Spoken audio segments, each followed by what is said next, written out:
Everyone, welcome to Sanmarga classes. Let us see question number 7 of chapter light. Pupil is pupil ಅನ್ನುವಂಥದ್ದು ಏನು? ಈ pupil ಅನ್ನುವಂಥದ್ದು option A, small hole. Yes, correct. Pupil is small hole. And option B, lens. No, this is wrong. This is lens. Okay. Option C, color pigment. This is also wrong. Option D, nerve cell. ಇದು ಕೂಡ wrong ಇದೆ. ಇಲ್ಲಿ nerve cell ಏನ್ ಮಾಡುತ್ತೆ? They contain rods and cones ಅಲ್ವಾ?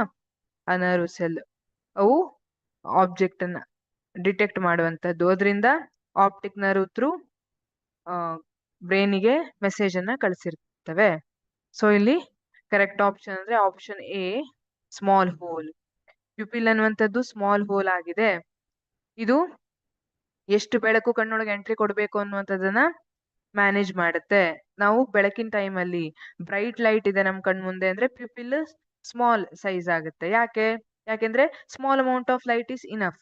ಅದೇ ನಾವು dim light ಅಲ್ಲಿ ಏನೋ ವರ್ಕ್ ಮಾಡ್ತಾ ಇದೀವಿ, ಅವಾಗ ನಮ್ಗೆ ವರ್ಕ್ ಮಾಡಕ್ಕೆ ಜಾಸ್ತಿ, ನಾವು ಯಾವ್ದೊಂದು ಆಬ್ಜೆಕ್ಟ್ ಅನ್ನ ನೋಡ್ಬೇಕು ಅಂದ್ರೆ ಲೈಟ್ ಜಾಸ್ತಿ ಬೇಕು. ಹಾಗಾಗಿ ಏನ್ ಮಾಡುತ್ತೆ, ಅದು ಹಿಗ್ಗುತ್ತೆ. ಅವಾಗ ಏನಾಗುತ್ತೆ, ಜಾಸ್ತಿ ಬೆಳಕು ಅದ್ರೊಳಗೆ ಎಂಟ್ರಿ ಕೊಡುತ್ತೆ. ಈ ರೀತಿ pupil is a small hole. Pupil ಅನ್ನುವಂಥದ್ದು ಸ್ಮಾಲ್ ಹೋಲ್ ಇದೆ. ಇದು ಲೈಟ್ ಎಂಟ್ರಿಗೆ ಹೆಲ್ಪ್ ಮಾಡುವಂತದ್ದಾಗಿದೆ. ಇದು ಐರಿಸ್ ಅಲ್ಲಿ ಇರುತ್ತೆ. ಐರಿಸ್ ಅಂದ್ರೆ ಗೊತ್ತಿದ್ಯಾ?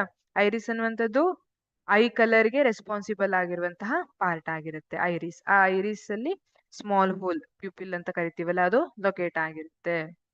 Thank you.